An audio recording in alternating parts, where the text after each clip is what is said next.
Next is from Mark Gertzen. Subject is AEW attendance. Howdy, gents. There seems to be a lot of discourse on the internet about the crowd size of AEW shows recently. Probably need to be booking smaller venues, but they're booked 6 months in advance, so it isn't likely it isn't easy to make adjustments.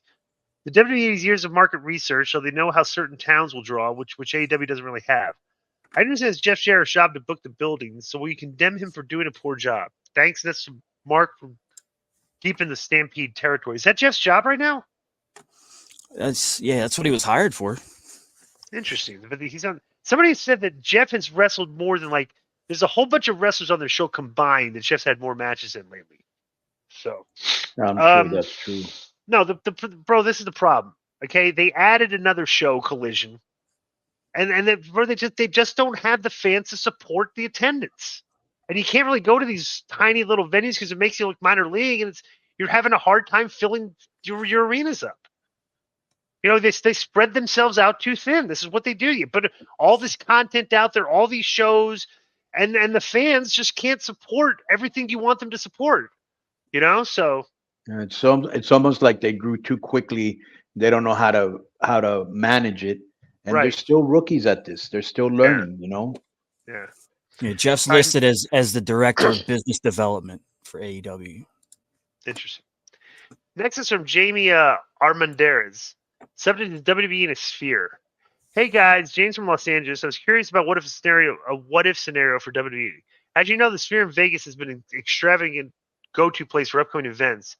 My question is, if you think we'll ever see a WWE event in the near future, possibly utilizing its interactive features, not just with the themes, fans, and possibly matches, could it make for a good pay-per-view like SummerSlam or Royal Rumble? It absolutely could. That would be an unbelievable, cool experience to. I bet you anything. The characters, you know. I bet you anything. Knowing how they work and how they've been thinking, they're probably thinking about that already. I would wonder. I would ask. I would hope somebody on the next conference call with Tony Khan or one of these guys say, have you guys thought of entertaining the Sphere in Vegas as a venue in the future? They should ask. Somebody should ask them that. The venue itself is a draw. Yeah. It's still out easily, you know? So next is from David Bentz, and the subject is PWI doesn't make sense. Bro, I was hoping I'd get an email from somebody complaining about the PWI 500. So, yeah, dear K100 crew, earlier this year the PWI 500 dropped, including female wrestler Masha Slamovich at their number 15 spot. However, recently the PWI Women's 250 dropped, and they didn't have her in the top 10.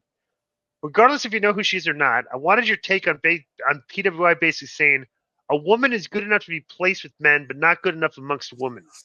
Also, I tried Factor meals, and they're actually really good. Thanks for putting me on, Conan. That's David from Sacramento. Well, we don't support products and advertise products that aren't good.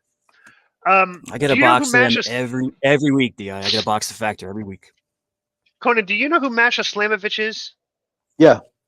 I'd never heard of her. Why is she the number 15 wrestler in PWI? She's a good wrestler. She fights men, and she's realistic. Where did she wrestle? She's Russian. She shoot Russian, huh? Where did she wrestle? In Impact and in the Indies. Yeah, I think I've seen her do GCW, maybe. Yeah, she wrestles in GCW.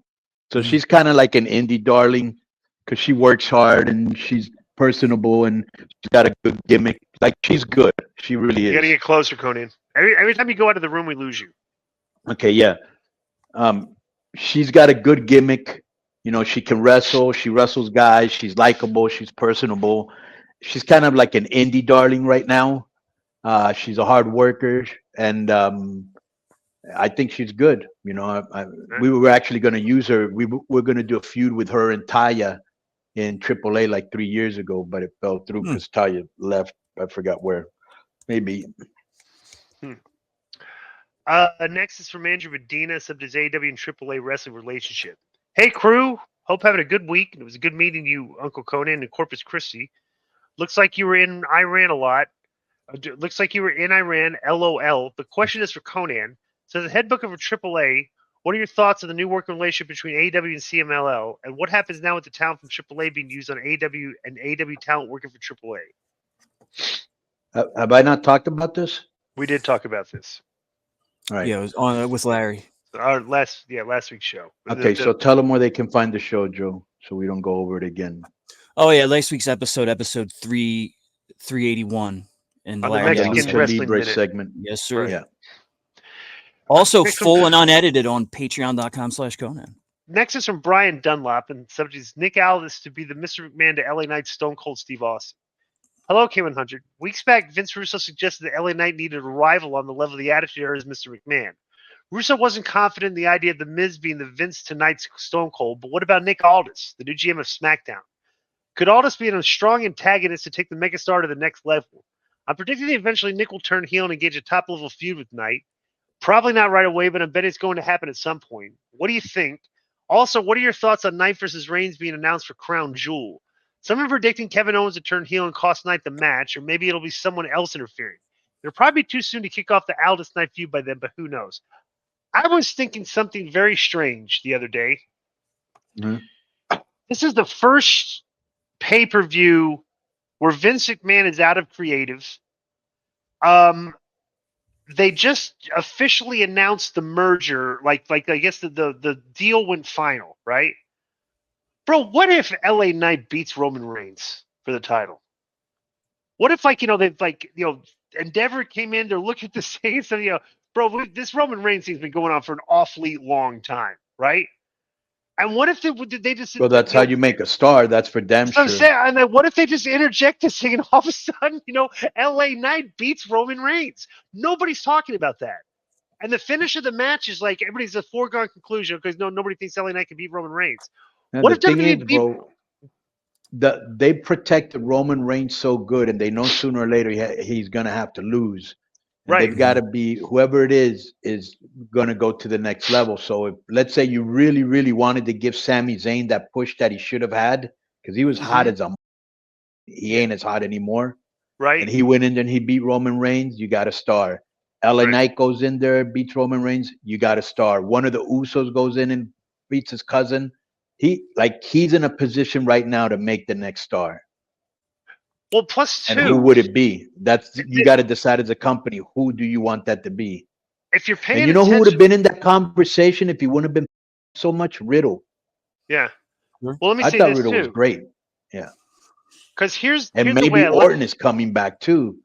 Well, and that was one of the things about that is we never got to see how Riddle and Orton was going to conclude either. But sorry, Jack. Right. I'm just looking at the way they've been telling where Drew McIntyre is going, the Judgment Day is going. Bro, what if Priest cashes in on Roman? What if this whole thing was a swerve by the Judgment Day? Bro, there's a lot of storylines that I don't know where they're going. That I don't think it's a foregone conclusion that Roman Reigns leaves this pay-per-view with the belt. That's what makes them so exciting because besides writing good stories and having good characters and doing good production, everything they do, you don't know where things are going anymore. It isn't as predictable, which makes it fun. Right. Like what if Nick Aldis is involved now? What if Nick is great. Anything he does, he's gonna kill. Plus, he's going in there with the rub, and he knows that. Are you a fan of the Nazir suits that he's been wearing? And I reminded Mickey James that I gave him the rub too. She what did she say? Did she agree that he got his job because of our rub? Oh, she agreed. I didn't know. She says she has a podcast with 2 other girls. Right. What's it called? Oh, is it one of them? Maybe. Who are they, Joe? You know all the female. You, Mike Durbin, are resident pervs.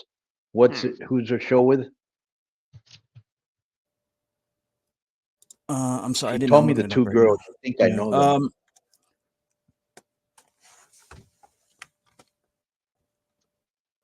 Victoria's one. I can't tell who the other one is. Victoria. Okay. Yeah.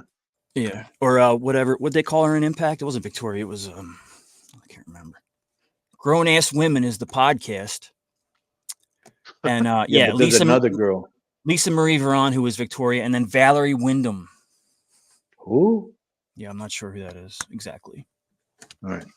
Okay, so next is Jeffrey Lang. Reigns is in a position to make somebody. That's for sure. Let me ask you guys something real quick off the back of this. So people are assuming, and it's going to be, wow, we're going to have Roman and Rock in Philly for Mania. Do you think Roman needs the belt for that match? Does that make a difference? I don't know, but let me tell you what I think they've done. I think they've set up a lot of characters for, at the very least, some really great false finishes. Because perfect example, bro, Jimmy Uso is like he's like unhinged. He's like doing his own thing. What if he does a super screw up spot in that match?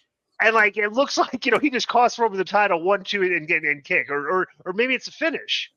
You know what I'm saying? Because that's the way they're positioning Jimmy Uso right now. He's like screwing things up and he's doing his own thing and stuff. You know what I'm saying? So Right. like that could be there's so many spots that you could do Or because of all the here's an even better one. What if Solo turns on him, and he wants to be the head of the table? Bro, there's so many things. that's what I makes said, it so I would not doubt he does not win that match, and they just keep riding this LA Knight thing because the pops are huge, So yeah, you're not. It's not like he'll even get, if he comes out with that belt. Okay, if he wins and he comes back to States and he goes out on SmackDown with that belt, bro, he'll have the biggest pop he's ever gotten. His pops have been getting bigger and bigger every week. Yeah. All right, so next is because that's telling the fans that, hey, if you support a guy enough, like, we're going to give it to you. You know what I'm saying? So the fans will think that they're the ones that brought this guy along and won the title with him. So I don't know.